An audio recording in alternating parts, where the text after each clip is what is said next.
The wait is finally over. Yamaha has launched their maxi-scooter, the Aerox 155 in India.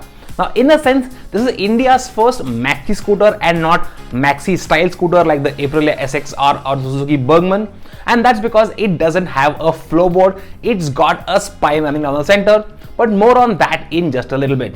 It's enough to say that we are very excited about the Aerox. But why is that? What is it that the Aerox brings to the table? Well, before you find out, why don't you hit that subscribe button and also click on that little bell icon, because we've got plenty of automotive content coming your way and you don't want to miss out on any of that.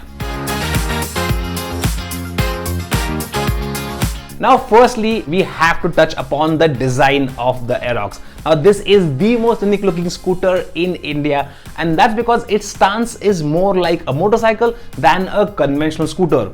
Now, thanks to that tall center spine, you actually sit on it like a motorcycle with your leg on each side of that spine, and that spine actually houses the fuel tank for the scooter. So in a sense, it does feel more like a motorcycle. Even the panels are full of sharp design lines across the entire scooter, and the twin LED headlights up front do remind us of the R15 version 3, and overall the scooter does look like a little sport bike. A big chunk of this motorcycle-like stance also comes down to the fact that the Aerox is running on large 14-inch wheels and of course rather chunky rubber, and that does give the scooter a very sporty look. And in terms of colors, there are two available as base colors. One is the typical Yamaha racing blue and the other is a vermilion grey, and we think this vermilion grey looks really sweet. But of course, the thing that we are most excited about is the engine, because the Aerox is powered by the same 155cc single-cylinder liquid-cooled 4-valve motor that you get on the R15 V3. And just like the R15, it's also got variable valve actuation or VVA, which means it should have enough poke down low at low RPMs and high RPM as well. But the Aerox makes 15 PS of power and 13.9 Nm of torque, which is about 3.2 PS and 0.3 Nm lower than the R15 V3. But still, that makes it the most powerful scooter that you can get in India today, because compared to its competition, which is the Aprilia SXR 160, it makes over 4 PS and 2.3 Nm more. And that certainly means the Aerox packs a lot of oomph. And then there are the underpinnings. Now, it's built on an underbone frame, but it's got a telescopic fork at the front and motorcycle-like twin shocks at the back. Now, Yamaha will also sell you gas charge shocks at the rear as an option.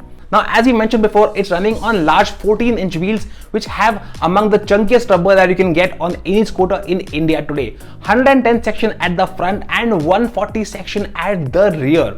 Now, in terms of brakes, it's got a disc brake up front and a drum at rear. Nothing really spectacular, but ABS is standard. Of course, that is only single channel. Now, at 126 kilos, it is definitely amongst the heaviest scooters that you can buy today in India. But given its performance and its underpinnings, we think it will be amongst the most fun scooters to ride as well. Now, just because it's a sporty scooter doesn't mean it skips out on features and conveniences. Sure, you don't get a floorboard like on normal scooters to carry your groceries, but the underseat storage of 24.5 liters should be fairly adequate. And in terms of other conveniences, you have an external fuel filler cap as well as a multi-function key slot, which can be used to open the seat. Now, for better efficiency, the Aerox comes with an automatic start-stop system like we got on the Fascino Hybrid, and there's also a starter motor generator, so starts should be absolutely silent and absolutely smooth. And of course, the Aerox features a 5.8-inch LCD instrument cluster that shows a plethora of information, and this can connect to your smartphone using the Yamaha Connect app. And with that app, you can see engine revs, last park location, fuel efficiency, service reminders, and a lot more. Now, Yamaha says that going forward, this Y Connect feature will be available on all their two-wheelers in India. Now, even though the Aerox is assembled in India and not fully manufactured here, Yamaha has managed to price the scooter really well at rupees 1.29 lakh ex-showroom Delhi for the two base color variants, and that makes it just rupees 2000 more expensive compared to the Aprilia SXR 160, and the Aerox offers a lot more performance than the Aprilia. Yamaha has also launched a MotoGP inspired Monster Energy livery version of the Aerox, and that can be had for just rupees 1500 more than the base color option.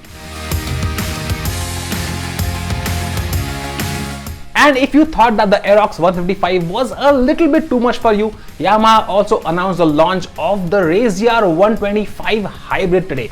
Now, of course, this is the same RayZR that we love so much, but now it comes with the mild hybrid system that we first saw on the Fascino quite recently. Now, there are no major mechanical changes. It makes the same power, but it makes a little bit more torque now thanks to the electric motor assist. And of course, it gets an all digital instrument cluster that gets Bluetooth connectivity. And the RayZR's Street Rally version comes with an LED headlight as standard. Now, in terms of prices, they are about rupees 3000 more than the standard base versions of the RayZR. So those are the two scooters that Yamaha just launched. What are your thoughts on the RayZR 125 Hybrid and of course the Aerox 155? Would you ever consider buying a scooter that doesn't come with a floorboard? Do let us know your thoughts in the comments below. And if you haven't already, now is a good time to subscribe to ZigWheels and of course hit that like button, share the video, because we've got a lot of content coming your way and you don't want to miss out on any of that. And as always, of course, thank you so much for watching.